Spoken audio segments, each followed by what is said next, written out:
سامعین کرام، آپ سن رہی ہیں ملک صفدر حیات کی تفتیشی داستانوں کے سلسلے میں ایک دلچسپ داستان جس کا نام ہے آتش خرمن۔ مجھے امید ہے آپ کو میری یہ کاوش پسند آئے گی۔ آپ نے اگر ابھی تک میرا چینل مائی وائس سبسکرائب نہیں کیا تو ابھی میرے چینل کو سبسکرائب کر کے بیل نوٹیفیکیشن آن کر لیجئے تاکہ آنے والی ہر نئی کہانی کی اطلاع بر وقت آپ تک پہنچ سکے۔ جولائی کا مہینہ ختم ہونے والا تھا اور موسم برسات کی اٹکھیلیوں کا آغاز ہو چکا تھا۔ ایسی ہی چھما چھم برستی ایک صبح میں تھانے پہنچا تو پتہ چلا کہ بڑی نہر کے اس پار درختوں کے جھنڈ میں کسی پردیسی کی لاش پائی گئی تھی۔ میں نے اطلاع دینے والے شخص کو فوراً اپنے کمرے میں بلایا۔ اس شخص کا نام حیات علی تھا۔ عمر لگ بھگ 45 سال تھی اور صورت شکل اور حلیے سے کوئی جفا کش مزدور دکھائی دیتا تھا۔ میرے استفسار پر اس نے بتایا کہ پیشے کے اعتبار سے وہ ایک چرواہا ہے۔ میں نے سوال کیا، حیات علی، اس چھاجوں برستی بارش میں بھی تم مال مویشی چرانے جنگل کی طرف نکل گئے تھے؟ نہیں جناب، میں آج ڈنگر لے کر اس طرف نہیں گیا تھا۔ پھر کیوں گئے تھے؟ تھانے دار صاحب، بات دراصل یہ ہے کہ کل شام جب میں مال مویشی چرا کر جنگل سے واپس آ رہا تھا تو بڑی نہر کے پاس پہنچ کر معلوم ہوا کہ ایک مجھ یعنی بھینس مویشیوں کے قافلے میں کم تھی۔ اس وقت سورج غروب ہو چکا تھا۔ پہلے میں نے جنگل میں جا کر مجھ کو تلاش کرنے کا ارادہ کیا، لیکن اندھیرا اس قدر تھا کہ مجھے اپنا ارادہ ملتوی کرنا پڑا۔ میں تھوڑی دیر کے بعد واپس آ گیا۔ آج صبح جیسے ہی سورج طلوع ہوا اور روشنی پھیلی تو میں فوراً جنگل کی طرف روانہ ہو گیا، رات کو کھو جانے والی بھینس کو تلاش کرنے۔ جی ہاں، جی ہاں۔ حیات علی نے جس جنگل کا ذکر کیا تھا وہ حقیقی معنوں میں جنگل نہیں تھا، بس یوں سمجھیں کہ بڑی نہر کے دوسری طرف گھنے درختوں کا سلسلہ تھا جو خاصی دور تک چلا گیا تھا، اور اسی جنگل میں حیات علی نے کسی پردیسی کی لاش دیکھی تھی۔ میں نے حیات علی کو باہر بیٹھنے کو کہا۔ اس کے بعد میں نے اے ایس آئی صداقت حسین کو کمرے میں بلایا۔ جی حکم ملک صاحب، میں نے کہا، ہمیں اس وقت بڑی نہر کے اس پار درختوں کے ذخیرے میں جانا ہے۔ باہر تو بہت تیز بارش ہے جناب، وہ بولا۔ یہ بات مجھے بھی معلوم ہے، ہمیں اسی بارش میں وہاں پہنچنا ہے اور تم اس کا انتظام کرو گے۔ ٹھیک ہے ملک صاحب، آپ فکر نہ کریں۔ پھر وہ میرے کمرے سے نکل گیا۔ آدھے گھنٹے کے بعد ہم ایک تانگے میں بیٹھ کر مذکورہ جنگل کی طرف جا رہے تھے۔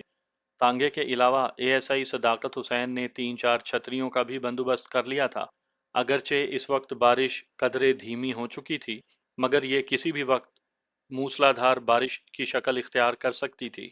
تانگے میں اس وقت میرے ساتھ اے ایس آئی کے علاوہ 2 کانسٹیبل اور لاش کی اطلاع دینے والا چرواہا حیات علی بھی موجود تھا، یا پھر تانگے کا کوچوان تھا۔ ہم حیات علی کی رہنمائی میں جا رہے تھے۔ ایک جگہ کو لے جا کر ہم نے تانگے کو روک دیا کیونکہ گھنے درختوں کے باعث اس کا آگے جانا ممکن نہیں تھا۔ اس کے بعد ہم پیدل ہی جنگل میں داخل ہو گئے۔ بارش اس وقت تک تھم چکی تھی اور صبح کے 9:30 بجے کا وقت تھا، مگر دور دور تک دھوپ کا کوئی نام و نشان نہیں تھا۔ اس وقت تک وہاں پر اچھے خاصے لوگ جمع ہو چکے تھے۔ وجہ اس کی یہ تھی کہ حیات علی نے تھانے آنے سے پہلے اس کی خبر کافی لوگوں کو سنا دی تھی، اسی لیے بارش تھمتے ہی کافی لوگ وقوع کی طرف چل پڑے۔ کسی دیہاتی نے متذکرہ لاش کو خاکی رنگ کی ایک چادر سے ڈھانپ دیا تھا۔ میرے استفسار پر انہوں نے مجھے بتایا کہ ان میں سے کسی نے لاش کو چھوا تک نہیں تھا۔ میں نے آگے بڑھ کر لاش پر سے خاکی چادر ہٹا دی۔ وہ ایک خوبرو مرد کی لاش تھی، مگر اس وقت اس کی خوبصورتی بھیانک شکل اختیار کر چکی تھی۔ وہ چاروں شانے چت پڑا تھا، اس کی شہ رگ کسی تیز دھار آلے سے کاٹ دی گئی تھی۔ اس کی عمر کا اندازہ 30 سال کے قریب لگایا، جو بعد ازاں درست ثابت ہوا۔ مذکورہ مردہ شخص نے گہرے نیلے رنگ کی پتلون پر آدھی آستین کی چیک دار شرٹ پہن رکھی تھی۔ پاؤں میں باسکوں کے فیتوں والے بند جوتے تھے۔ شکل صورت اور وضاحت سے وہ کوئی سرکاری ملازم دکھائی دیتا تھا۔ میں نے الٹ پلٹ کر لاش کا تفصیلی جائزہ لیا۔ اس نامعلوم شخص کی کلائی میں رسٹ واچ کی موجودگی اسے ایک آسودہ حال شخص ثابت کرتی تھی۔ علاوہ ازیں اس کے گلے میں دل کی شکل والا ایک طلائی لاکٹ بھی دکھائی دیا۔ مزید جامعہ تلاشی کے بعد اس کی پتلون کی ہپ پاکٹ میں سے 850 روپے کی نقدی بھی برآمد ہوئی، جو کہ معمولی رقم نہیں تھی۔ مقتول کے ہاتھوں اور چہرے پر کسی تیز دھار آلے کے متعدد زخم موجود تھے۔ یوں معلوم ہوتا تھا جیسے وہ اپنے آپ کو دونوں ہاتھوں سے سفاک قاتل کے مہلک وار سے بچانے کی کوشش کرتا رہا ہو۔ مقتول کے سر کا بغور معائنہ کرنے کے بعد معلوم ہوا کہ اس کے سر کے پچھلے حصے میں کسی وزنی چیز سے وار کیا گیا تھا۔ کھوپڑی چٹک گئی تھی اور زخم سے نکلنے والا خون ایک کھرنڈ کی شکل میں جم چکا تھا۔ جہاں پر نامعلوم شخص کی لاش پائی گئی تھی، میں نے اس زمین کا تفصیلی جائزہ لیا۔ مجھے آس پاس کے کئی گز تک خون کا ایک دھبا بھی نظر نہ آیا۔ لاش کے نزدیک بھی زمین صاف تھی۔ فوری طور پر میرے ذہن میں یہی خیال آیا کہ مذکورہ شخص کو کسی اور جگہ قتل کیا گیا تھا اور بعد ازاں لاش یہاں پھینک دی گئی تھی۔ میں نے پہلی فرصت میں جائے وقوع کا تفصیلی نقشہ تیار کیا۔ اس سلسلے میں اے ایس آئی نے میری بھرپور مدد کی۔ اس کے بعد میں نے سرکاری فوٹوگرافر کو بلا کر مختلف زاویوں سے لاش کی چند تصاویر بنوائیں اور ضابطے کی کارروائی مکمل کرنے کے بعد لاش کو پوسٹ مارٹم کے لیے ضلعی ہسپتال بھجوا دیا۔ موقع پر موجود افراد کے بیانات اور قصبے کے دیگر باخبر لوگوں سے ملنے کے بعد ایک بات پایۂ ثبوت کو پہنچی کہ مقتول کا ہمارے قصبے سے کوئی تعلق نہیں تھا۔ وہ قصبے اور قصبے کے باسیوں کے لیے بالکل اجنبی تھا۔ مقتول کی جامعہ تلاشی سے بھی ایسی کوئی چیز برآمد نہیں ہوئی تھی جس کی مدد سے اس کی شناخت کی جا سکتی۔ بہرحال ایک بات طے تھی کہ نامعلوم مقتول کا قتل کسی راہزن کا کارنامہ نہیں تھا۔ ایسی صورت میں مقتول کی کلائی پر رسٹ واچ، گلے میں طلائی زنجیر والا قیمتی لاکٹ اور پتلون کی جیب میں 850 کی نقدی ضرور غائب ہو جاتی۔ ویسے بھی مقتول کو جس بہیمانہ انداز میں ذبح کیا گیا تھا اسے کسی ڈاکو، لٹیرے اور راہزن سے منسوب نہیں کیا جا سکتا تھا۔ تلاش بسیار کے بعد بھی جائے وقوع سے آلۂ قتل دستیاب نہیں ہو سکا تھا۔ اگلے روز میں نے ایس پی علاقہ کو اس واردات کی رپورٹ روانہ کر دی۔ علاوہ ازیں مقتول کی تصاویر ارد گرد کے علاقوں مثلاً فیصل آباد، کلیر کلاں، فتیانہ، جیٹ پور، کھرل کلاں اور شاہ پور وغیرہ کے متعلقہ تھانوں کو بھیج کر مقتول کی شناخت کے سلسلے میں تعاون کی درخواست کی تھی۔ میں نے تھانے کے چند سپاہیوں کو بھی مقتول کی تصاویر دے کر یہ ہدایت کر دی تھی کہ وہ بڑی ہوشیاری سے تانگا اسٹینڈ، لاری اڈا اور ریلوے اسٹیشن اٹاری پر مقتول کے بارے میں معلومات حاصل کرنے کی کوشش کریں۔ جب یہ طے ہو گیا کہ مقتول کا تعلق ہمارے قصبے سے نہیں تھا تو پھر وہ یقیناً کسی تانگے یا بس یا ٹرین کے ذریعے وہاں پہنچا ہوگا۔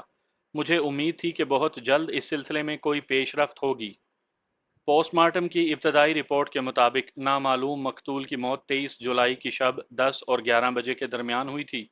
موت کا سبب سر کے عقبی حصے میں لگنے والی وہ جان لیوا چوٹ تھی جس نے مقتول کی کھوپڑی کو چٹکا دیا تھا۔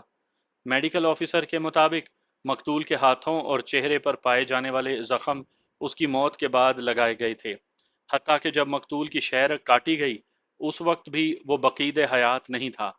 میڈیکل رپورٹ میں یہ بات واضح طور پر لکھی تھی کہ جب مقتول کی شہرک پر کوئی تیز دھار آلہ آزمایا گیا اس وقت اسے جہان فانی سے کوچ کیے کم از کم 20 گھنٹے گزر چکے تھے۔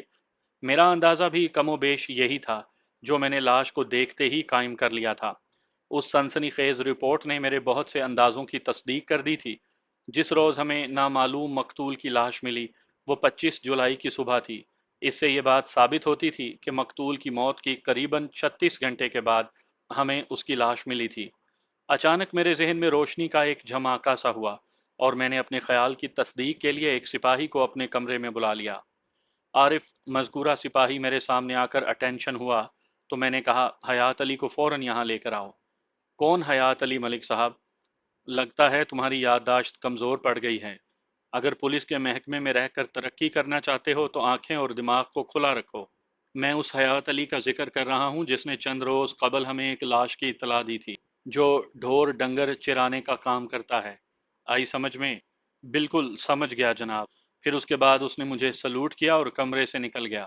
حیات علی نے مجھے بتایا تھا کہ 24 جولائی کی شام ایک بھینس جنگل میں رہ گئی تھی جس کی تلاش میں وہ دوسری صبح یعنی 25 جولائی کو موسلا دھار بارش کے باوجود جنگل کی طرف چلا گیا تھا۔ بھینس تو اسے مل ہی گئی تھی، اس کے ساتھ ہی اس نے ایک لاش بھی دریافت کر لی تھی۔ پوسٹ مارٹم کی رپورٹ ظاہر کرتی تھی کہ مقتول 23 جولائی کی رات 10 اور 11 بجے کے درمیان موت کو گلے لگا چکا تھا۔ میں حیات علی سے صرف یہ تصدیق چاہتا تھا کہ 24 جولائی کا پورا دن وہ جنگل کے کس حصے میں مویشی چراتا رہا تھا۔ عین ممکن تھا کہ اس نے کوئی پراسرار نقل و حرکت دیکھی ہو۔ حیات علی سے 1 گھنٹے کی پوچھ تاچھ کے بعد بھی ہم کوئی ایسی اہم بات معلوم نہ کر سکے جس سے تفتیش میں کوئی مدد مل سکتی۔ آخر میں نے اسے جانے کی اجازت دے دی۔ تھوڑی دیر کے بعد حوالدار مروت خان میرے کمرے میں آیا۔ اس کے چہرے پر دبا دبا سا جوش تھا۔ مروت خان سرخ و سفید رنگت کا مالک ایک صحت مند اور قدآور جوان تھا۔ میں نے اس کے بولنے سے پہلے ہی پوچھا، خان صاحب بڑے خوش نظر آ رہے ہو، کوئی خاص بات ہے؟ بہت خاص خبر لایا ہوں جناب، وہ چہکا۔ ایسی کون سی خبر ہے بھائی؟ خبر باہر برآمدے میں بیٹھی ہے۔ خبر بیٹھی ہے؟ میرے لہجے میں الجھن تھی۔ میرا مطلب ہے ملک صاحب، وہ لڑکا باہر برآمدے میں بیٹھا ہے۔ کون لڑکا مروت خان؟ میری بات کا جواب دینے کے بجائے اس نے باہر کی جانب منہ کر کے زور سے پکارا، او لاکا فوری بچہ، ادھر اندر آؤ۔ اس کی پکار بڑی سود مند ثابت ہوئی۔ دوسرے ہی لمحے 12-13 سال کا ایک غریب صورت بچہ میرے کمرے میں داخل ہوا۔ مروت خان نے اس بچے کا تعارف کروایا، ملک صاحب اس کا نام ہے پھوری، یہ ریلوے اسٹیشن کے پلیٹ فارم پر مختلف چھوٹی موٹی چیزیں بیچتا ہے۔ میں نے کہا، اسے کیوں لائے ہو؟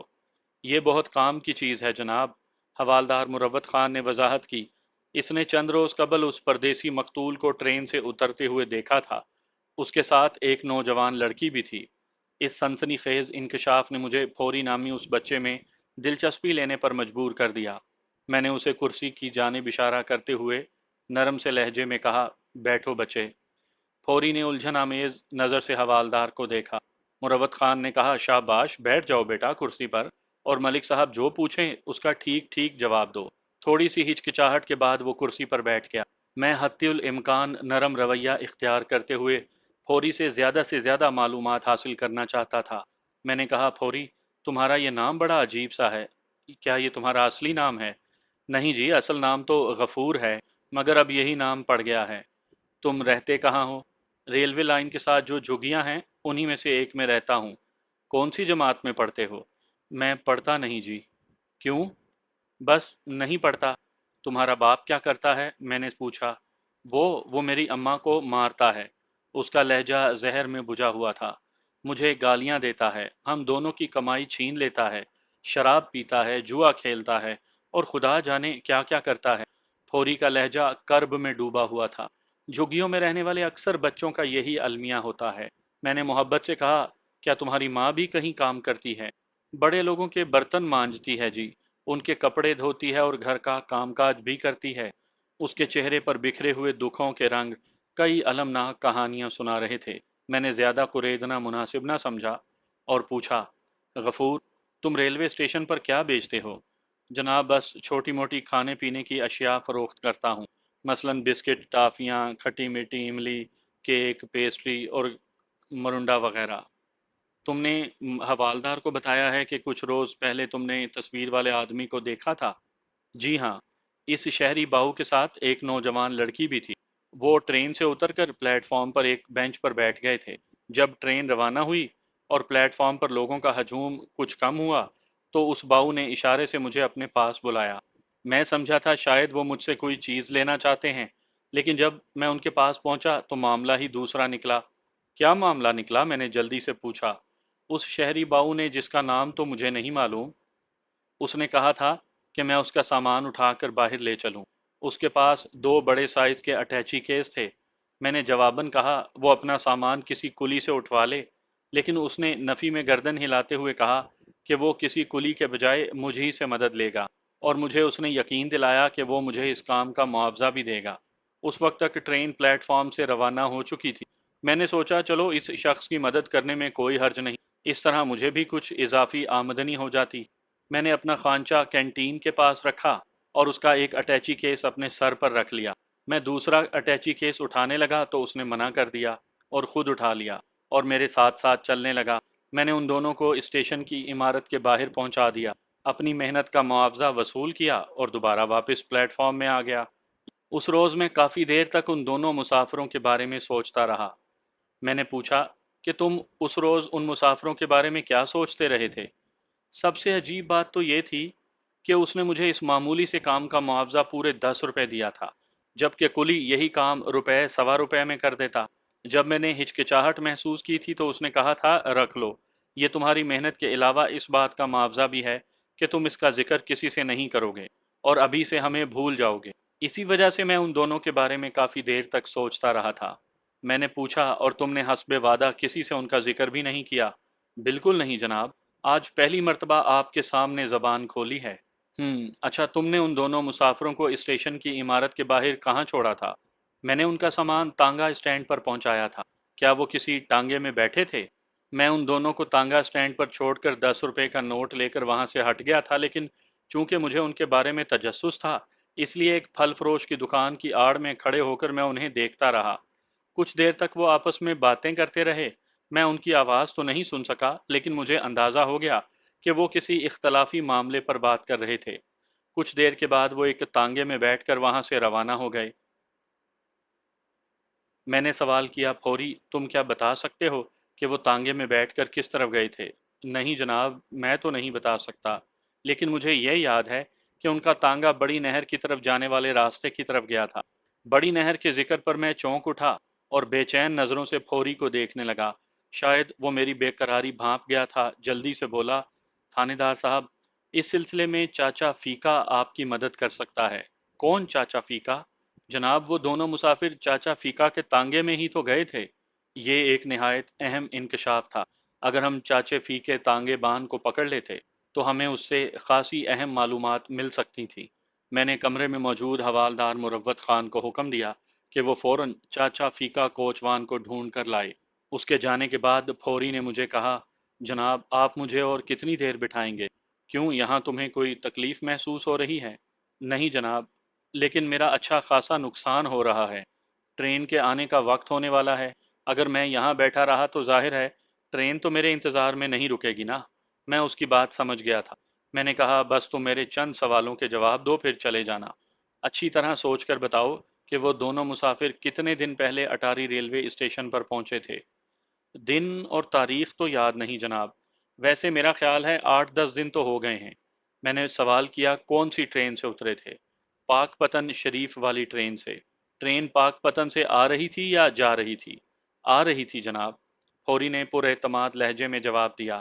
یہ ٹرین روزانہ اسی وقت پاک پتن شریف سے آتی ہے اور قصور تک جاتی ہے، اور 5 منٹ تک وہ ہمارے اسٹیشن پر رکتی ہے جناب۔ اس کا مطلب یہی تھا کہ وہ پاک پتن سے یہاں پہنچے تھے یا پھر راستے میں کسی اسٹیشن سے ٹرین میں سوار ہوئے تھے۔ پاک پتن سے یہاں پہنچنے میں دو بڑے اسٹیشن لگتے تھے، ایک حویلی لکھا اور بصیر پور۔ اب یا تو وہ دونوں مسافر حویلی لکھا سے یا بصیر پور سے ٹرین میں سوار ہوئے تھے، یا پھر پاک پتن سے۔ میں نے اس سے سوال کیا کہ اگر تمہیں مسافر کے ساتھی لڑکی کی تصویر دکھائی جائے تو کیا اسے پہچان لوگے؟ کیوں نہیں جناب، میں تو اسے ایک ہی نظر میں پہچان لوں گا۔ اس کا حلیہ مجھے بتاؤ۔ وہ حلیے کا مطلب نہ سمجھا تو میں نے کہا، میرا مطلب ہے اس کا چہرہ مہرہ کیسا تھا، نئے نقش کیسے تھے؟ میری بات اس کی سمجھ میں آ گئی۔ اس نے بتایا، وہ لڑکی دبلی پتلی اور خوبصورت تھی، رنگ گورا، آنکھیں موٹی موٹی، اور اوپر کے ہونٹ پر دائیں طرف ایک موٹا سا کالا تل تھا۔ اس کے چہرے پر سب سے پہلے وہ تل دکھائی دیتا تھا۔ فوری نے مبینہ لڑکی کا جو حلیہ بیان کیا تھا وہ خاصی اہمیت کا حامل تھا۔ میں نے مزید 2-4 سوالات کے بعد اسے جانے کی اجازت دے دی، تاہم میں نے اسے تاکید کی کہ ضرورت پڑنے پر میں اسے دوبارہ بلا سکتا ہوں، اس لیے وہ مجھے اطلاع دیے بغیر اٹاری سے باہر کہیں نہ جائے، اور یہ بھی کہ اگر اس نے کوئی جھوٹ بولا تو میں اس کا برا حشر کر دوں گا۔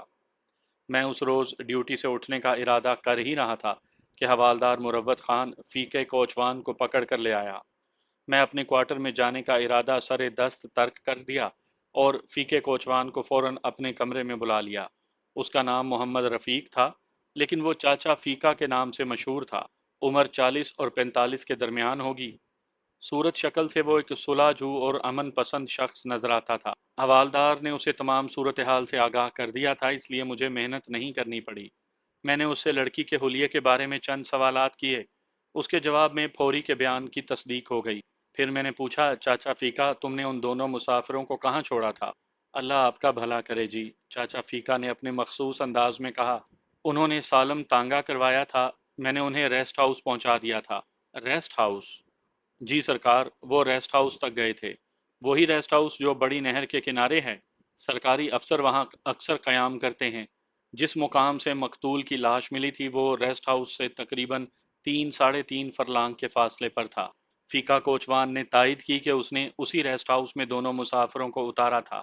میں نے پوچھا کہ ریلوے اسٹیشن سے تو وہاں کا فاصلہ کافی زیادہ ہے، کیا اس دوران تمہاری ان سے کوئی گپ شپ ہوئی؟ نہیں جناب، کوئی خاص نہیں۔ میں نے ان سے بات چیت کرنے کی کوشش کی تھی لیکن مرد نے بس ہوں ہاں کر کے ٹال دیا تھا۔ مجھے بس اتنا معلوم ہو سکا کہ وہ شخص کوئی سرکاری ملازم تھا جو اپنی بیوی کے ساتھ چند روز تفریح کی غرض سے یہاں آیا تھا۔ کیا اس نے یہ بات تمہیں خود بتائی تھی کہ وہ جو اس کے ساتھ تھی وہ اس کی بیوی تھی؟ ہاں جی، اس نے مجھے خود بتایا تھا، لیکن مجھے یقین نہیں آیا تھا جناب۔ کیوں؟ یقین کیوں نہیں آیا تھا؟ جناب وہ لڑکی خاصی کم عمر تھی، میرے خیال میں 15 یا 16 سال کی ہوگی۔ میں نے کہا تمہارے خیال میں 15 16 سال کی لڑکی کی شادی نہیں ہو سکتی؟ یہ بات نہیں جناب۔ پھر کیا بات ہے؟ بس جی انہیں دیکھ کر کچھ عجیب سا لگا تھا۔ یہ بات میرے دل کو لگی نہیں تھی کہ وہ دونوں میاں بیوی تھے۔ میں نے پوچھا راستے میں ان دونوں نے آپس میں کوئی بات تو کی ہوگی؟ نہیں جناب، وہ دونوں بالکل خاموش رہے تھے۔ یہ بات بھی مجھے خاصی عجیب سی لگی تھی۔ مجھے لگا تھا جیسے ان کے درمیان میں کسی بات پر کوئی ناراضگی ہے، کیونکہ لڑکی کے چہرے پر کافی بیزاری اور اکتاہٹ تھی۔ میں نے پوچھا کیا تم بتا سکتے ہو کہ یہ کتنے دن پہلے کا واقعہ ہے؟ مجھے چنگی طرح یاد ہے جناب، یہ 20 تاریخ تھی، یعنی 20 تاریخ کو میں نے انہیں ریسٹ ہاؤس پہنچایا تھا۔ تمہارا مطلب ہے 20 جولائی کو؟ جی ہاں، اسی مہینے کی 20 کو۔ میں نے پوچھا تم نے انہیں ریسٹ ہاؤس کے باہر چھوڑا تھا یا ان کا سامان ریسٹ ہاؤس کے اندر بھی لے گئے تھے؟ میں نے ان کا سامان ریسٹ ہاؤس کے اندر رکھوایا تھا جی۔ اور ریسٹ ہاؤس میں اس وقت کون تھا؟ ریسٹ ہاؤس کا چوکی دار تھا جی۔ کیا تم اسے جانتے ہو؟ فیکا کوچوان نے جواب دیا، صرف اس حد تک جانتا ہوں کہ اس کا نام غلام قادر ہے اور وہ 8 سال سے اسی ریسٹ ہاؤس میں چوکی دار کی حیثیت سے فرائض انجام دے رہا ہے۔ میری تھوڑی بہت سلام دعا ہے اس سے بس۔ میں نے پوچھا یہ غلام قادر کیسا آدمی ہے؟ میں سمجھا نہیں جناب۔ مطلب تمہارے خیال میں اس کا کردار کیسا ہے؟ معاملات کا کھرا ہے یا کھوٹا؟ جناب میرا تو اس سے آج تک کوئی معاملہ نہیں پڑا، اس لیے میں کچھ نہیں جانتا۔ البتہ دیکھنے میں تو سیدھا سادہ اور بھلا مانس نظر آتا ہے۔ ٹھیک ہے، میں نے کہا چاچا فیکا، تم کل صبح میرے ساتھ ریسٹ ہاؤس چلو گے؟ ٹھیک ہے سرکار، وہ عاجزی سے بولا۔ کوئی مجھ سے غلطی ہو گئی ہے؟ اس کا فیصلہ فوری طور پر نہیں کر سکتے۔ کیا تمہیں وہاں میرے ساتھ جانے پر کوئی اعتراض ہے؟ نہیں مائی باپ، میری کیا مجال جو اعتراض کروں؟ میں تو صرف اس لیے کہہ رہا تھا کہ میں خواہ اس چکر میں نہیں پڑنا چاہتا۔ میں تمہیں کسی چکر میں نہیں ڈال رہا، میں نے تسلی آمیز لہجے میں کہا۔ اگر تم نے کوئی جرم نہیں کیا تو پھر تمہیں پریشان ہونے کی بالکل ضرورت نہیں۔ تم صبح کتنے بجے تھانے پہنچو گے؟ جتنے بجے سرکار کا حکم ہو۔ میں تو صبح تڑکے تڑکے تانگا نکال لیتا ہوں۔ ٹھیک ہے، تم 9 بجے تک پھر یہاں پہنچ جانا۔ اچھا جی، میں پہنچ جاؤں گا۔ میں نے کہا چاچا فیکا، اگر تم اس پردیسی کے بارے میں مزید کچھ جانتے ہو تو مجھے بتا دو۔ حضور میں جو کچھ جانتا تھا وہ آپ کو بتا دیا، اس کے سوا مجھے اور کچھ معلوم نہیں۔ میں آپ سے مگر یہ وعدہ کرتا ہوں کہ یاد کرنے کی کوشش کروں گا، اگر کوئی خاص بات یاد آ گئی تو صبح آپ کو بتا دوں گا۔ میں نے کہا ٹھیک ہے، صبح ٹھیک 9 بجے اپنے تانگے کے ساتھ تھانے پہنچ جانا، اب تم جا سکتے ہو۔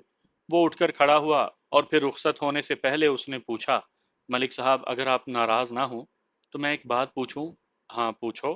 جناب اس پردیسی باؤ کی لاش تو جنگل سے مل گئی ہے، لیکن ابھی تک یہ معلوم نہیں ہو سکا کہ وہ تھا کون، کہاں سے آیا تھا اور اس نے کیوں کسی نے اسے قتل کیا۔ میں نے چاچا فیکا کی طرف دیکھتے ہوئے کہا میں اسی سلسلے میں تو تفتیش کر رہا ہوں اور عنقریب اس کا کچھ پتہ چل جائے گا۔ ٹھیک ہے جناب، میں پھر صبح 9 بجے حاضر ہو جاؤں گا۔ میں آرام کرنے اپنے کوارٹر میں چلا گیا۔ فیکا کوچوان کا تانگا خاصا سجا سنورا تھا۔ وہ 40 کا ہنسا عبور کر چکا تھا مگر اپنے پیشے کے معاملے میں وہ خاصا شوقین تھا۔ میں اے ایس آئی صداقت حسین کے ساتھ فیکے کے تانگے میں بیٹھ کر کینال ہاؤس کی جانب رواں دواں تھا۔ تانگے کی سجاوٹ نے اے ایس آئی کو خاصا متاثر کیا تھا۔ اس نے فیکے کوچوان سے کہا، چاچا لگتا ہے تمہیں تانگے گھوڑے سے کچھ زیادہ ہی لگاؤ ہے۔ اس نے جواب دیا، لگاؤ تو بہت چھوٹا لفظ ہے جناب، میں تو اپنے وسیلہ روزگار سے محبت کرتا ہوں۔ واہ بھائی واہ، کیا شاعرانہ بات کی ہے تم نے، میں نے اسے داد دینے والے انداز میں کہا۔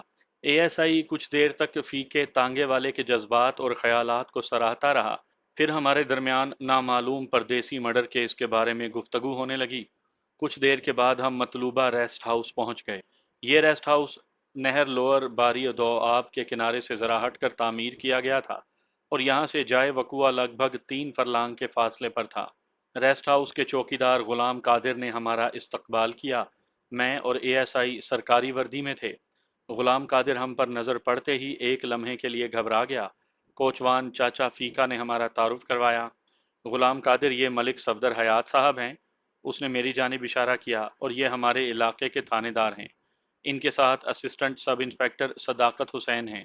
جب فیقا ہمارا تعارف کروا رہا تھا تو میں نے واضح طور پر محسوس کیا کہ چوکیدار غلام قادر کا چہرہ کچھ دیر کے لیے متغیر ہو گیا تھا، لیکن دوسرے ہی لمحے وہ سنبھل گیا۔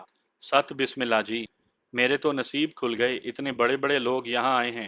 غلام قادر کی عمر 30 اور 32 سال کے درمیان تھی۔ وہ شکل و صورت سے ایک سیدھا سادہ اور بھولا بھالا دیہاتی دکھائی دیتا تھا۔ اس کا قد 6 فٹ اور رنگ سانولا تھا۔ بدن کثرتی اور ہاتھ پاؤں خاصے مضبوط تھے۔ وہ چوکیدار سے زیادہ کوئی پہلوان نظر آتا تھا۔ ہم اس کی رہنمائی میں ریسٹ ہاؤس کے اندر پہنچے۔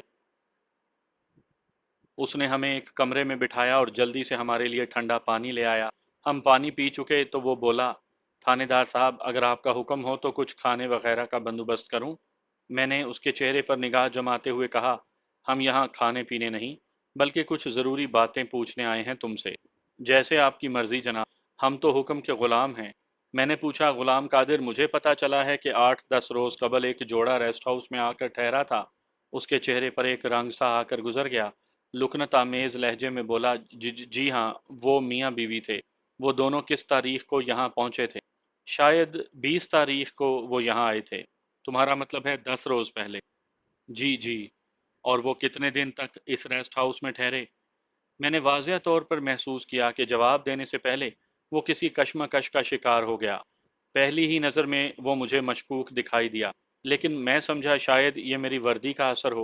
میں نے ذرا سخت لہجے میں کہا، تم نے میرے سوال کا جواب نہیں دیا غلام قادر۔ کیا وہ دونوں افراد ابھی تک ریسٹ ہاؤس میں ہیں؟ نہیں سرکار، وہ یہاں نہیں ہیں۔ اس کا مطلب ہے جا چکے ہیں؟ جی ہاں، جا چکے ہیں۔ وہ یہاں سے کب روانہ ہوئے؟ 24 جولائی کو۔ اس کا جواب میرے لیے غیر متوقع تھا۔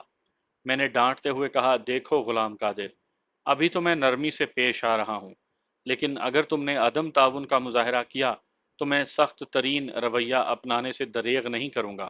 میری دھمکی کا خاطر خواہ اثر ہوا۔ وہ خوف زدہ نظر آنے لگا۔ میں نے کہا، اگر سب کچھ سچ سچ بتا دو گے تو میں وعدہ کرتا ہوں کچھ نہیں کروں گا۔ کیا دونوں وہ واقعی 24 جولائی کو گئے تھے؟ میں پورے وثوق سے نہیں کہہ سکتا جناب۔ کیا مطلب ہے تمہارا؟ جناب سچی بات تو یہ ہے کہ ان دونوں نے مجھے چکرا کر رکھ دیا ہے۔ میرا ذہن ابھی تک انہی میں الجھا ہے۔ پوری وضاحت سے بتاؤ۔ جناب میں نے خدا کو جان دینی ہے، اس لیے آپ سے بالکل جھوٹ نہیں بولوں گا۔ وہ دونوں 20 تاریخ کو ریسٹ ہاؤس پہنچے تھے۔ چاچا فیقا ہی انہیں اپنے تانگے میں یہاں لے کر آیا تھا۔ مرد جس کا نام جمیل فاروقی تھا، اس نے بتایا تھا کہ وہ 1 ہفتے تک ریسٹ ہاؤس میں قیام کریں گے۔ اس کی نئی نئی شادی ہوئی تھی اور وہ تفریح کی غرض سے یہاں آئے تھے۔ جمیل فاروقی کی بیوی کا نام بعد میں مجھے معلوم ہوا نرگس اس کی قریبی رشتہ دار تھی۔ جمیل فاروقی نہر کے محکمے میں کوئی افسر تھا۔ جناب 23 تاریخ تک تو سب کچھ ٹھیک ٹھاک رہا، لیکن اسی شام ایک غنڈہ صورت شخص ان میاں بیوی سے ملنے آ گیا۔ جمیل نے اس شخص کو لیاقو کہہ کر مخاطب کیا تھا اور اس کی آمد سے ہراساں نظر آ رہا تھا۔ جمیل نے بتایا کہ لیاقو نامی وہ شخص رات کو ریسٹ ہاؤس میں رکے گا۔ میں نے واضح طور پر محسوس کیا کہ ان کے درمیان خاصا کھچاؤ تھا۔ جمیل کی بیوی نرگس تو لیاقو کے سامنے بھی نہیں آئی تھی۔ رات کے کھانے کے بعد نرگس تو بیڈ روم میں جا کر لیٹ گئی، جبکہ جمیل اور لیاقو باہر والے کمرے میں بیٹھے باتیں کرتے رہے۔ میرے دل میں لیاقو کے بارے میں ایک عجیب سا تجسس تھا، اس لیے کھانے کے برتن اٹھانے کے بعد میں ایک جگہ چھپ کر ان کی باتیں سننے کی کوشش کرنے لگا۔ وہ کسی اختلافی موضوع پر دھیمی آواز میں گفتگو کر رہے تھے۔ بات چیت کی نوعیت تو سمجھ میں نہیں آئی، البتہ بعض الفاظ ان کی گفتگو میں بار بار آتے رہے، مثلا نکاح، شادی، اغوا، عزت، غیرت، انتقام، بدقسمت اور موقع وغیرہ وغیرہ۔ کچھ دیر کے بعد جمیل فاروقی اٹھ کر اس کمرے کی جانب بڑھ گیا جہاں نرگس تھی۔ راستے میں مجھ پر نظر پڑی تو جمیل نے کہا، اس کا مہمان لیاقو آج رات ریسٹ ہاؤس میں رکے گا اور صبح جائے گا۔ میں اس کے لیے اسی کمرے میں منجی بستر کا انتظام کر دوں جہاں وہ بیٹھا ہے۔ میں نے پوچھا، صاحب جی خیریت تو ہے نا؟ ہاں سب خیر ہے، جمیل نے کہا، کوئی فکر کی بات نہیں۔ صاحب جی ایک بات کہوں؟ میں نے اس سے اجازت طلب لہجے میں کہا۔ ہاں کہو۔ صاحب جی آپ کا مہمان مجھے ٹھیک بندہ نہیں لگتا، کہیں کوئی گڑبڑ تو نہیں ہو جائے گی؟ اگر خطرے والی کوئی بات ہے تو مجھے بتائیں تاکہ میں کوئی بندوبست کروں۔ جمیل فاروقی نے کہا، نہیں غلام قادر، ایسی پریشانی کی کوئی بات نہیں۔ دراصل لیاقت عرف لیاقو سے میرا لین دین کے معاملے میں خاصا پرانا جھگڑا ہے۔ وہ اسی سلسلے میں یہاں آیا ہے۔ صبح وہ واپس چلا جائے گا۔ تم اپنے ذہن سے تمام اندیشے نکال دو اور جا کر آرام کرو۔ اور ہاں، سونے سے پہلے لیاقو کے لیے بستر وغیرہ ضرور بچھا دینا۔ پھر میں نے لیاقو کے لیے بستر وغیرہ کا انتظام کیا اور اس کے سرہانے پانی کا جگ وغیرہ رکھا اور جا کر اپنے کمرے میں لیٹ گیا۔ جلد ہی میری آنکھ لگ گئی۔ پھر میں جب صبح سو کر اٹھا تو ریسٹ ہاؤس میں میرے سوا اور کوئی نہیں تھا۔ میں نے ایک ایک کمرہ دیکھا، وہ تینوں غائب تھے۔ یہاں پہنچ کر غلام قادر خاموش ہو گیا۔ غائب تھے کیا مطلب؟ میں نے پوچھا۔ غلام قادر نے بتایا، لیاقو کے بارے میں تو رات کو ہی جمیل صاحب نے بتا دیا تھا کہ وہ صبح چلا جائے گا، لیکن جمیل فاروقی اور نرگس کو غیر موجود پا کر میں پریشان ہو گیا۔ ان کا سامان بیڈ روم میں تھا لیکن وہ خود نہیں تھے۔ میں نے ان کے سامان کو کمرے میں ہی بند کیا اور انہیں تلاش کرنے ریسٹ ہاؤس سے باہر نکل گیا۔ میں کافی دیر تک انہیں آس پاس کے علاقے میں ڈھونڈتا رہا، پھر ناکام ہو کر واپس لوٹ آیا۔ مجھے حیرت اس بات پر تھی کہ وہ بغیر بتائے کہاں چلے گئے اور اپنا سامان بھی چھوڑ گئے۔ بار بار میرے ذہن میں لیاقو کا خیال آتا۔ وہ شکل و صورت اور چال ڈھال سے ہی کوئی بدماش نظر آتا تھا۔ میں جمیل فاروقی اور اس کی بیوی نرگس کے بارے میں پریشان تھا اور ان کا منتظر بھی تھا، لیکن 10 دن گزر جانے کے بعد بھی ان کی صورت نظر نہیں آئی۔ ان کا سامان ابھی تک کمرے میں ہے۔ غلام قادر کے بیان میں بہت سی باتیں غور طلب تھیں۔ اگر اس نے کوئی دروغ گوئی سے کام نہیں لیا تھا تو جمیل فاروقی اور نرگس کی گمشدگی میں لیاقو کا ہاتھ ہو سکتا تھا۔ نامعلوم پردیسی مقتول کا نام اب مجھے معلوم ہو چکا تھا۔ غلام قادر کے بیان کے مطابق 23 جولائی کی رات وہ سب ٹھیک ٹھاک سوئے تھے اور 24 جولائی کی صبح جب غلام قادر سو کر اٹھا تو وہ تینوں غائب تھے۔ میں نے غلام قادر سے پوچھا، غلام قادر اچھی طرح سوچ کر بتاؤ کہ لیاقت عرف لیاقو نامی وہ گنڈا صورت شخص کس تاریخ کو ریسٹ ہاؤس پہنچا تھا؟ وہ بولا، جناب مجھے اچھی طرح یاد ہے، وہ 23 جولائی کی شام کو پہنچا تھا اور اگلی صبح 24 جولائی کو وہ تینوں تمہیں بغیر بتائے غائب ہو گئے۔ جی ہاں، ایسے ہی ہوا تھا۔ کیا رات کے کھانے کے بعد تم نے چھپ کر جمیل اور لیاقو کی باتیں سنی تھیں؟ کیا ان میں کوئی ہاتھا پائی وغیرہ ہوئی تھی؟ نہیں جناب، میں نے ایسی کوئی بات محسوس نہیں کی تھی۔ محسوس نہیں کی تھی کیا مطلب؟ جناب میں جس جگہ چھپ کر ان کی گفتگو سن رہا تھا وہاں سے وہ مجھے نظر نہیں آ رہے تھے۔ میں نے ان کی باتوں سے اندازہ لگایا تھا کہ ان کے مابین کسی بات پر تلخ کلامی ہوئی تھی۔ ہاتھا پائی اگر ہوئی ہوتی تو مجھے ضرور محسوس ہو جاتا۔ تم جب لیاقو کے لیے بستر بچھا کر اپنے کمرے میں گئے تو اس وقت کیا ٹائم ہوا تھا؟ میرے خیال میں تو 9 ساڑھے 9 کا وقت ہوگا۔ اور تم اپنے کمرے میں لیٹتے ہی سو گئے؟ جی ہاں۔ خلاف معمول میری جلد آنکھ لگ گئی۔ اس کا مطلب ہے کہ تم عام طور پر دیر سے سوتے ہو؟ جی ہاں، آج کل گرمیوں کا موسم ہے جناب۔ ویسے تو میں صحن میں سوتا ہوں لیکن جس رات کا آپ ذکر کر رہے ہیں اس رات بارش ہو رہی تھی، اس لیے مجبوراً کمرے میں سونا پڑا۔ میں وہ پورا دن ریسٹ ہاؤس کی صفائی کرتا رہا تھا، اس لیے تھک گیا تھا، شاید اسی لیے جلدی نیند بھی آ گئی تھی۔ ویسے تو میں 11 بجے تک جاگتا ہی ہوں۔ مقتول جمیل فاروقی 23 جولائی کی رات 10 اور 11 کے درمیان موت سے ہمکنار ہوا تھا۔ یہ وہ وقت تھا جب ریسٹ ہاؤس کا چوکیدار غلام قادر اپنے کمرے میں سو رہا تھا اور مقتول کی لاش 25 جولائی کو دریافت ہوئی تھی، لیکن نرگس اور لیاقو کا ہنوز کوئی سراغ نہیں تھا۔ اگر لیاقو اور نرگس یا ان دونوں میں سے کوئی ایک میرے ہتھے چڑھ جاتا تو یہ کیس آسانی سے حل ہو سکتا تھا۔ غلام قادر، یہ بات تو تمہیں معلوم ہوگی کہ جمیل فاروقی کو کسی نے بڑی بے دردی سے قتل کر دیا ہے۔ جی، یہ آپ کیا کہہ رہے ہیں؟ اس کا منہ حیرت سے کھل گیا۔ مجھے اس کی بے خبری پر حیرت کے ساتھ ساتھ غصہ بھی آیا۔ کیا تم اس بارے میں کچھ نہیں جانتے ہو؟ میں نے ذرا سخت لہجے میں پوچھا۔ نہیں جی، وہ ہونک بنا مجھے دیکھ رہا تھا۔ میں نے کہا، یہ خبر تو پورے قصبے میں پھیلی ہے اور تمہیں پتہ ہی نہیں۔ میں واقعی جناب اس بارے میں کچھ نہیں جانتا۔ پھر پوچھنے لگا کہ آپ کو جمیل فاروقی کی لاش کب ملی ہے؟ 25 جولائی کی صبح۔ اوہ جناب، اس تاریخ کو تو میں اپنے گاؤں چلا گیا تھا۔ میں نے پوچھا، تم وہاں کیا کرنے گئے تھے؟ جناب میری ماں کافی عرصے سے بیمار ہے۔ میں نے تو پہلے یہی سوچا تھا کہ جمیل فاروقی اور نرگس کے جانے کے بعد اپنے گاؤں جاؤں گا، لیکن جب وہ اچانک غائب ہو گئے تو پھر میں ایک روز کے انتظار کے بعد اپنے گاؤں چلا گیا۔ تم واپس کب آئے ہو؟ میں نے پوچھا۔ اس نے جواب دیا، ایک دن وہاں گزار کر میں 27 جولائی کو واپس آ گیا تھا، اور یہاں آ کر تمہیں جمیل فاروقی کے قتل کے بارے میں پتہ نہیں چلا؟ گاؤں سے واپس آ کر میں ریسٹ ہاؤس میں ہی رہا ہوں، اس نے بتایا۔ میں قصبے کی طرف گیا، نہ ہی وہاں سے کوئی شخص ادھر آیا۔ شاید اسی لیے میں جمیل فاروقی کو پیش آنے والے حادثے سے بے خبر رہا۔ کیا آپ نے قاتل کو گرفتار کر لیا ہے؟ کہیں لیاقو ہی نے تو... اس نے جملہ ادھورا چھوڑ کر میری طرف دیکھا۔ میں نے کہا، ابھی قاتل کی تلاش جاری ہے، اسی کے لیے ہمیں تمہارے تعاون کی ضرورت ہے۔ میں ہر قسم کے تعاون کے لیے تیار ہوں جناب۔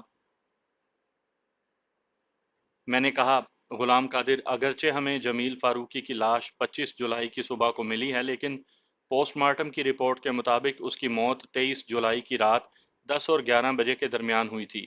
یہ وہی رات ہے جب لیاقو اس ریسٹ ہاؤس میں پہنچا تھا۔ اب تم بتاؤ کہ حقیقت کیا ہے؟ وہ خاصا پریشان نظر آنے لگا۔ غلام قادر کے تاثرات اور رویے نے مجھے تذبذب میں مبتلا کر دیا تھا۔ کبھی وہ مجھے بالکل معصوم اور بے گناہ نظر آنے لگتا، اور کبھی یوں محسوس ہوتا جیسے وہ مجھ سے کچھ چھپانے کی کوشش کر رہا ہو۔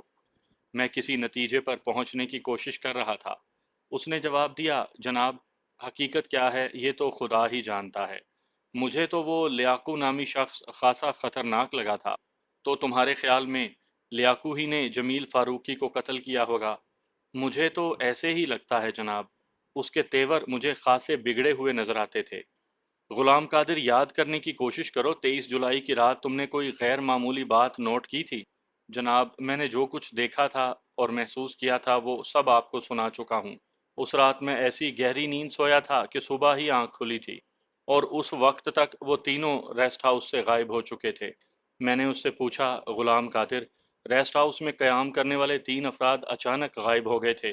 لیاقو کے بارے میں تو تمہیں بتایا گیا تھا کہ وہ 24 جولائی کی صبح چلا جائے گا واپس، لیکن جمیل فاروقی اور نرگس کے بارے میں تو تمہیں تشویش ہونی چاہیے تھی نا؟ تم... وہ میری بات پوری ہونے سے پہلے ہی بول اٹھا، جناب، میں نے 24 جولائی کا پورا دن انہیں تلاش کرنے کی کوشش کی تھی۔ جب وہ واپس نہیں آئے تھے تو تمہیں تھانے میں ان کی گمشدگی کی رپورٹ درج کروانی چاہیے تھی۔ میں نے غصے میں کہا، تم بجائے تھانے میں آنے کے اپنے گاؤں روانہ ہو گئے۔ جناب، میں اس غلطی کی معافی چاہتا ہوں۔ ماں کی بیماری نے مجھے ذہنی طور پر بہت پریشان کر رکھا تھا۔ مجھے واقعی چاہیے تھا کہ پہلے تھانے آ کر آپ کو اطلاع دیتا، لیکن میری مت ماری گئی تھی کہ سیدھا گاؤں چلا گیا۔ تمہارا تعلق کس علاقے سے ہے؟ میں نے پوچھا۔ اس نے جواب دیا، رینالہ خرد سے۔ وہ تو بہت بڑا علاقہ ہے۔ کس جگہ رہتے ہو رینالہ خرد میں؟ چک 29۔ چک 29 میں کس طرف؟ ٹالی والے کھوہ کے پاس۔ میں نے اس کے گاؤں کا نام پتہ اپنی ڈائری میں نوٹ کرنے کے بعد پوچھا، تمہارا باپ کیا کرتا ہے؟ غلام قادر نے جواب دیا، میرا ابا فوت ہو چکا ہے۔ گھر میں تمہاری ماں کے علاوہ اور کتنے افراد ہیں؟ میری چھوٹی بہن ہے، اس نے بتایا، اس کا نام فردوس ہے۔ وہ بیمار ماں کی دیکھ بھال کرتی ہے۔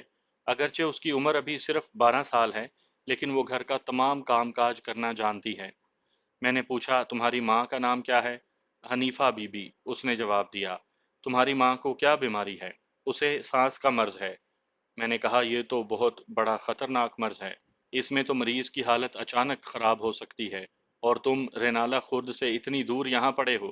تمہیں چاہیے کہ کسی قریبی علاقے میں اپنا تبادلہ کروا لو۔ جناب، میں نے کوشش تو بہت کی ہے، لیکن کوئی سنوائی نہیں ہوئی۔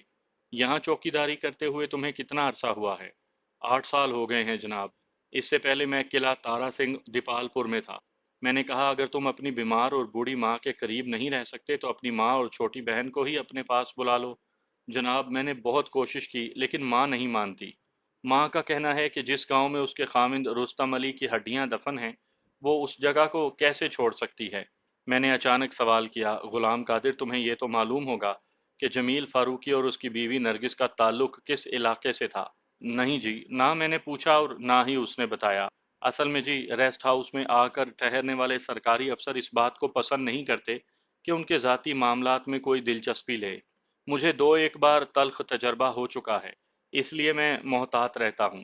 اپنے نام بھی انہوں نے خود بتائے تھے، ورنہ میں تو انہیں صاحب جی اور بیگم صاحبہ کہہ کر مخاطب کر رہا تھا۔ پھر میں نے پوچھا کہ تم نے بتایا تھا کہ تم نے ان کا سامان ایک کمرے میں بند کر دیا تھا۔ میں وہ سامان دیکھنا چاہوں گا۔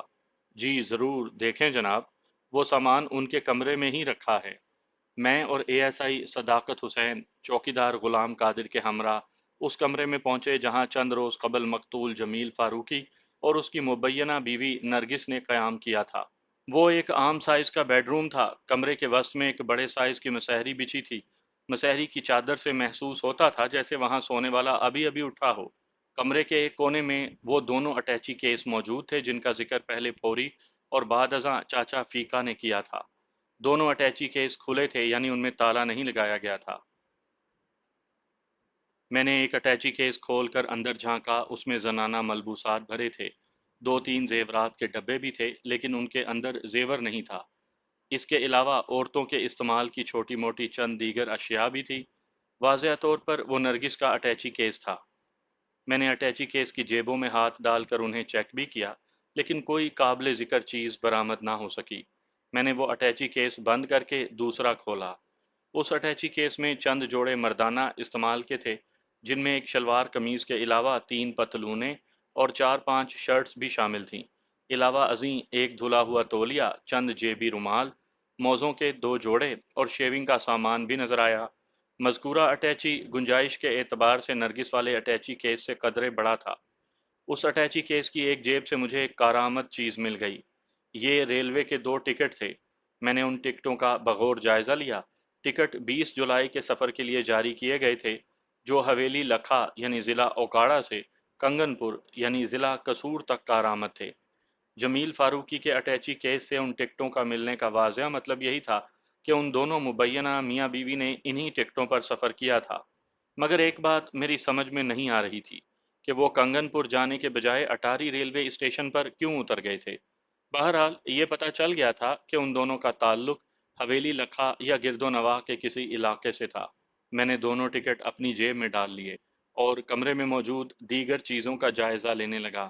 مسہری کے نیچے ایک مردانہ چپل اور دو زنانہ سینڈل پڑے ہوئے تھے۔ میں نے کمرے میں موجود اشیاء کی ایک فہرست مرتب کی اور غلام قادر کو حکم دیا کہ وہ دوبارہ کمرے کو بند کر دے۔ اس نے میرے حکم کی تعمیل کی۔ میں نے ریسٹ ہاؤس سے رخصت ہونے سے پہلے غلام قادر سے تنبیہی لہجے میں کہا، غلام قادر، ابھی تو میں جا رہا ہوں، ضرورت پڑی تو پھر آؤں گا، تم کسی وقت تھانے آ کر اپنا بیان لکھوا دینا۔ آپ جو کہیں گے میں ویسا ہی کروں گا سرکار۔ اور ہاں، اس دوران میں اگر تمہیں نرگس یا لیاقو کے بارے میں کوئی سنگن ملے تو پہلی فرصت میں مجھے آگاہ کرنا۔ جی بالکل جناب، آپ فکر نہ کریں۔ میں نے اسے آخری تاکید کی۔ غلام قادر، جب تک جمیل فاروقی کے قتل کا معمہ حل نہیں ہو جاتا تم مجھے اطلاع دیے بغیر علاقے سے باہر نہیں جاؤ گے، یہ بات یاد رکھنا۔ جی بہتر جناب، میں یاد رکھوں گا۔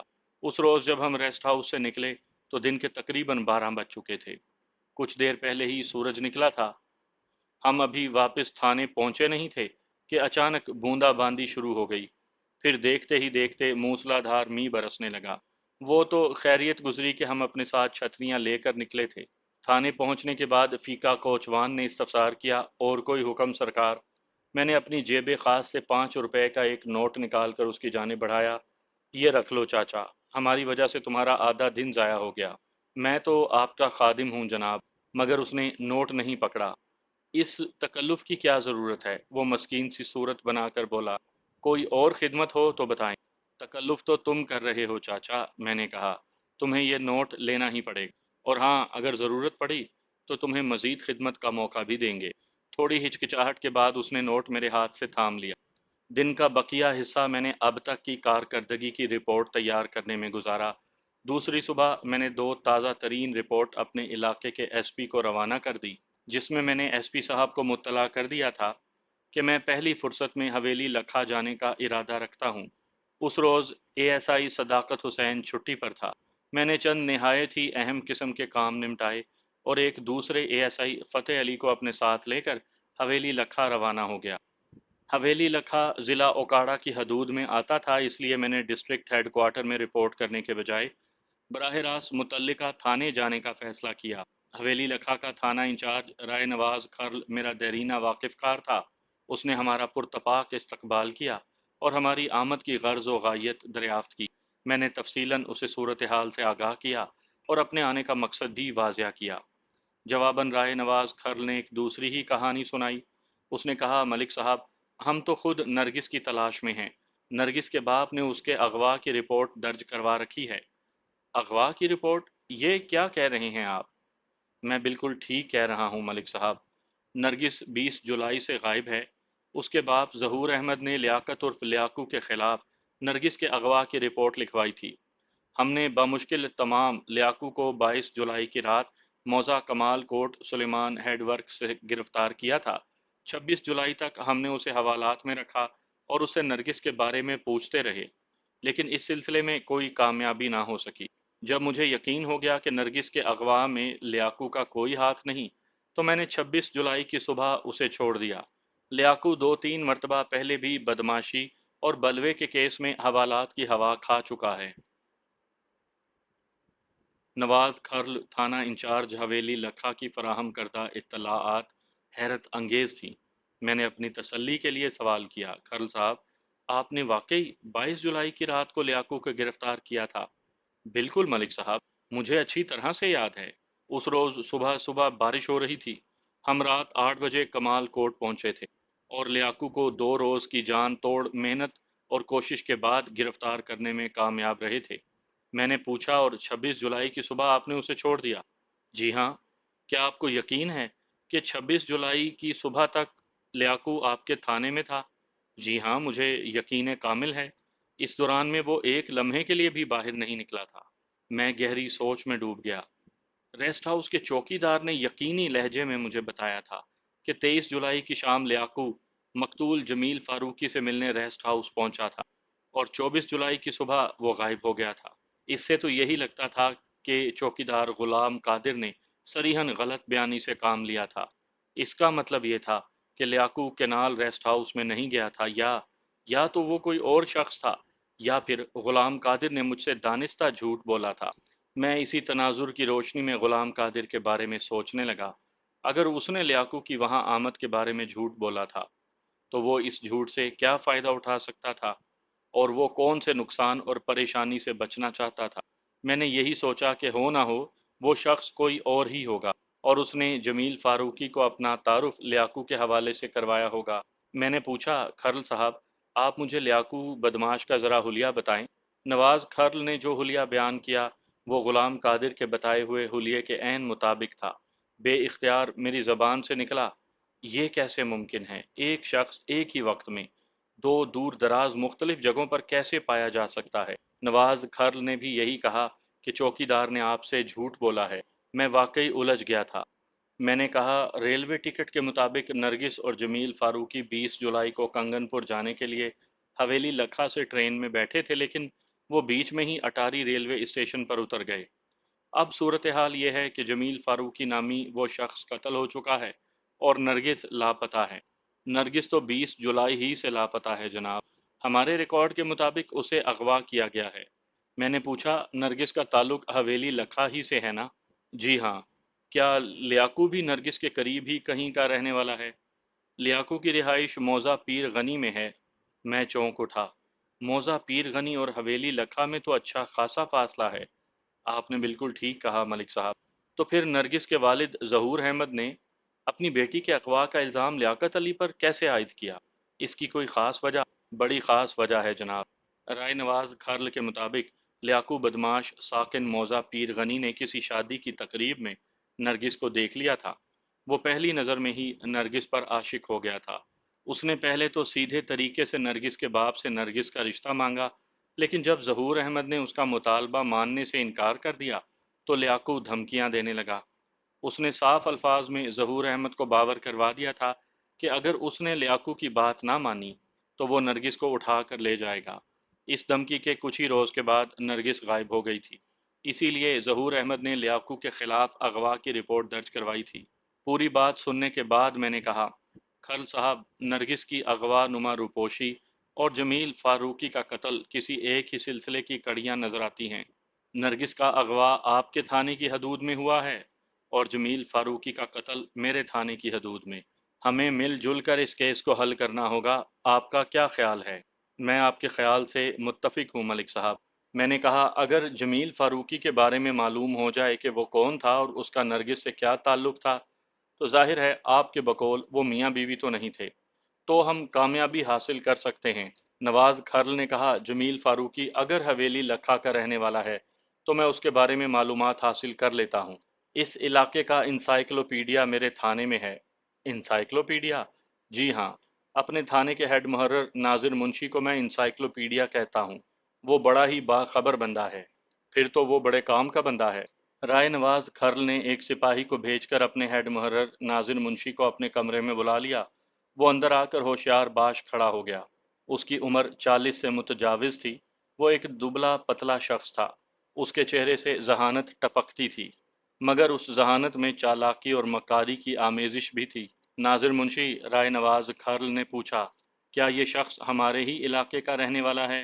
اور ساتھ ہی اس کی طرف وہ تصویر بڑھا دی جو میرے پاس موجود تھی۔ اس نے دو چار زاویوں سے تصویر کو گھما پھرا کر دیکھا اور جواب دینے کے بجائے روکھے لہجے میں پوچھا، رائے صاحب، اس بندے کو کیا ہوا؟ تم سوال نہیں کرو، میری بات کا جواب دو۔ آپ کے سوال کا جواب یہ ہے کہ یہ بندہ حویلی لکھا کا رہنے والا نہیں، لیکن کیا ناظر منشی؟ وہ بولا، لیکن جناب رائے صاحب، یہ بندہ رہتا یہیں ہے۔ کیا الٹی سیدھی باتیں کرتے ہو؟ کیا مطلب ہے تمہارا کہ یہ بندہ یہاں کا رہنے والا نہیں لیکن یہ رہتا یہیں ہے؟ میں نے بالکل ٹھیک کہا جناب۔ جناب، یہ ضلع قصور کے کسی علاقے کا رہنے والا ہے۔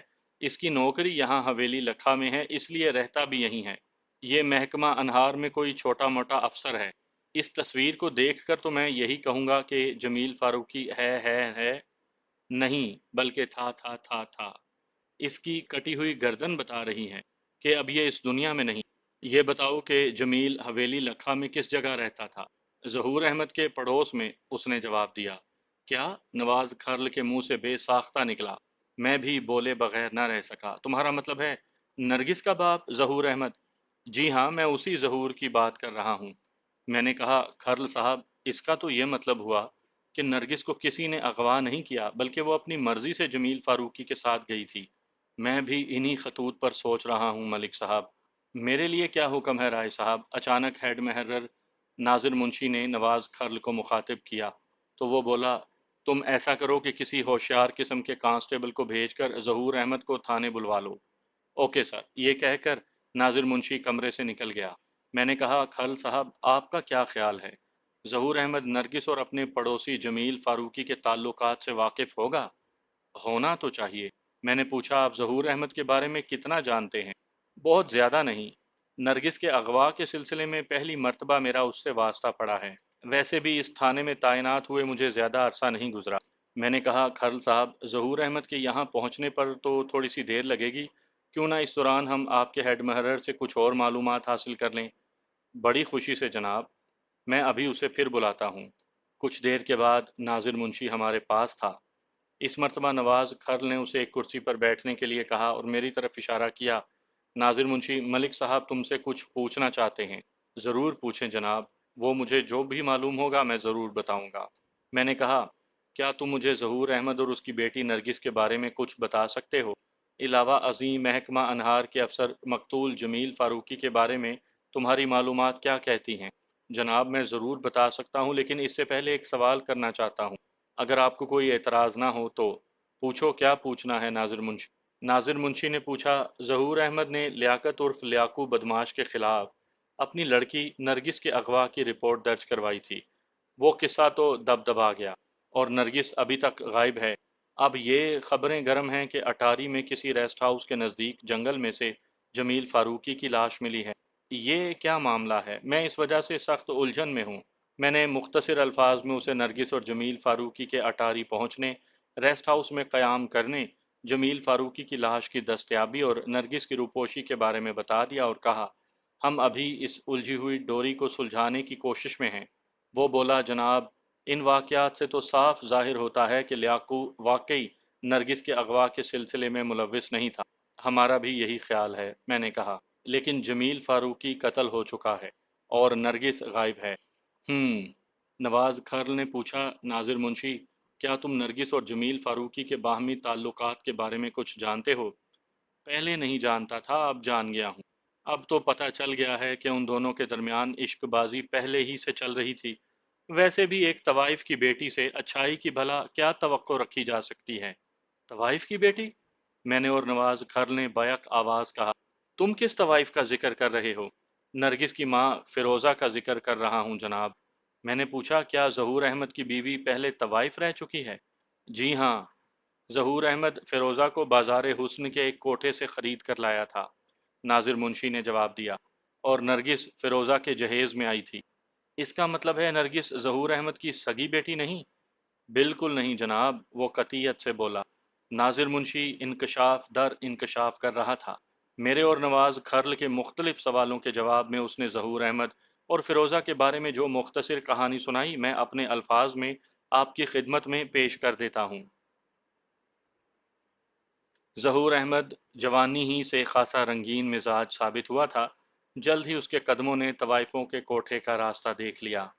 ظہور احمد کا باپ منظور احمد بیٹے کی سرگرمیوں سے بے خبر نہیں تھا۔ اس نے ظہور احمد کی منہ زوریوں کا حل یہ نکالا کہ خاندان کی ایک لڑکی اللہ رکھی سے اس کی شادی کر دی۔ اس شادی کے نتیجے میں ظہور احمد کی غیر نصابی سرگرمیاں قدرے کم ہو گئیں مگر ختم نہ ہو سکیں۔ منظور احمد کی تدبیریں اور اللہ رکھی کی کوششیں بھی ظہور احمد کو راہ راست پر نہ لا سکیں۔ ستم بالائے ستم یہ کہ ایک طویل عرصہ گزر جانے کے بعد بھی اللہ رکھی کی گود ہری نہ ہو سکی۔ پھر منظور احمد کا انتقال ہو گیا اور اس کی زمین جائیداد کا اور کاروبار سب کچھ ظہور کے تصرف میں آ گیا۔ اب اسے من مانی سے روکنے والا کون تھا؟ اس کی اکثر شامیں اور راتیں بازار حسن میں گزرنے لگیں۔ اللہ رکھی کی مزاحمت کو وہ کسی خاطر میں نہیں لاتا تھا اور گاہے بگاہے اسے بانجھ ہونے کا تانا دیتا تھا۔ اسی معمول پر 15 سال گزر گئے۔ اللہ رکھی ماں نہ بن سکی اور ظہور احمد کوٹھے کا ہو کر رہ گیا۔ پھر ظہور احمد کی ملاقات فیروزہ سے ہوئی۔ وہ جان اور دل سے فیروزہ پر فدا ہو گیا اور اسے شادی کی پیشکش کر دی۔ فیروزہ کوٹھے کے ماحول سے بیزار ہو چکی تھی۔ وہ نہایت ہی حسین اور پرکشش عورت تھی۔ اس کی عمر 37 سال تھی مگر وہ 25 سے زیادہ کی دکھائی نہیں دیتی تھی۔ فیروزہ اپنے پیشے سے تائب ہو کر شریفانہ گھریلو زندگی گزارنا چاہتی تھی۔ اس کے لیے اسے مالی تحفظ اور مضبوط سہارے کی ضرورت تھی۔ وہ خود جس ماحول کی پروردہ تھی، اپنی بیٹی نرگس کو اس آلودہ ماحول سے دور رکھنا چاہتی تھی۔ نرگس کی عمر اس وقت لگ بھگ 15 سال تھی۔ ظہور احمد کی صورت میں فیروزہ کو ایک شاندار، مضبوط اور محفوظ مستقبل کی جھلک نظر آئی تو اس نے ظہور احمد کی شادی والی پیشکش کو منظور کر لیا۔ ظہور احمد کے پاس مال و دولت کی کوئی کمی نہیں تھی۔ اس نے کوٹھے کی نائکا پتلی بائی کو منہ مانگی رقم ادا کر دی اور فیروزہ کو نرگس سمیت اپنے گھر لے آیا۔ چند روز کے بعد اس نے فیروزہ سے شادی کر لی۔ اللہ رکھی نے اس شادی پر خاموش احتجاج کا مظاہرہ کیا اور شوہر کا گھر چھوڑ کر اپنے میکے جا بیٹھی۔ ظہور احمد نے اسے منانے یا واپس لانے کی کوئی کوشش نہ کی اور اپنی دنیا میں مگن ہو گیا۔ میرے استفسار پر ناظر منشی نے بتایا کہ ظہور احمد کی 2 مربع زمین تھی جسے اس نے ٹھیکے پر دے رکھا تھا۔ اس کی ساری توجہ اپنے کاروبار پر تھی۔ حویلی لکھا کے مین بازار میں اس کا کپڑے کا وسیع کاروبار تھا۔ علاوہ ازیں وہ غلے کی آڑت بھی کرتا تھا اور بھی چھوٹے موٹے کئی کاموں میں اس نے خود کو پھنسا رکھا تھا۔ جمیل فاروقی کے بارے میں اس نے صرف اتنا بتایا کہ جمیل فاروقی محکمہ انہار میں کسی اچھے عہدے پر فائز تھا۔ وہ ضلع قصور کا رہنے والا تھا اور مہینے 2 مہینے میں گھر کا چکر لگاتا تھا۔ آج کل وہ ظہور احمد کے پڑوس میں کرائے کے ایک مکان میں رہتا تھا۔ اس کے دفتر کے بارے میں کچھ جانتے ہو؟ میں نے اس سے پوچھا۔ جی میں نے اس کا دفتر دیکھ رکھا ہے۔ میں نے دستی گھڑی پر نگاہ ڈالتے ہوئے رائے نواز کھرل سے کہا، کھرل صاحب ابھی دفتر کا وقت ختم نہیں ہوا۔ میرا خیال ہے جمیل فاروقی کے بارے میں اس کے دفتر سے معلومات حاصل کی جا سکتی ہیں۔ کم از کم اس کے پتے ٹھکانے کے بارے میں ہی معلوم ہو جائے گا تاکہ اس کی لاش کو اس کے ورثاء کے حوالے تو کیا جا سکے۔ آپ نے بالکل ٹھیک کہا۔ میں ابھی ایک اے ایس آئی کو مقتول کے دفتر بھیج دیتا ہوں۔ پھر اس نے ایک کانسٹیبل سے کہا کہ وہ A S I Iftikhar Ahmed کو اندر بھیجے۔ تھوڑی دیر کے بعد مذکورہ اے ایس آئی کمرے میں تھا۔ ہیڈ محرر نے اے ایس آئی کو مقتول جمیل فاروقی کے دفتر کا پتہ سمجھایا۔ پھر رائے نواز کھرل نے اے ایس آئی کو بتایا کہ وہاں جا کر کیا کرنا ہے۔ پوری بات سننے کے بعد اے ایس آئی نے کہا، رائے صاحب وہاں سے کسی کو پکڑ کر لانا بھی ہے یا صرف معلومات اکٹھی کرنی ہے؟ فی الحال جو کہا ہے وہی کرو۔ اگر کسی کو گرفتار کرنے کی ضرورت پڑی تو میں تمہیں یہ شوق پورا کرنے کا موقع ضرور دوں گا۔ اور ہاں، اپنے ساتھ 2 سپاہیوں کو بھی لے جاؤ۔ دفتر کا وقت ختم ہونے سے پہلے وہاں پہنچو اور مطلوبہ معلومات حاصل کر کے فوراً واپس آؤ۔ اس کانسٹیبل کے جانے کی تھوڑی دیر کے بعد ایک کانسٹیبل ظہور احمد کو لے کر تھانے پہنچ گیا۔ نواز کھرل نے اسے فوراً کمرے میں بلا لیا۔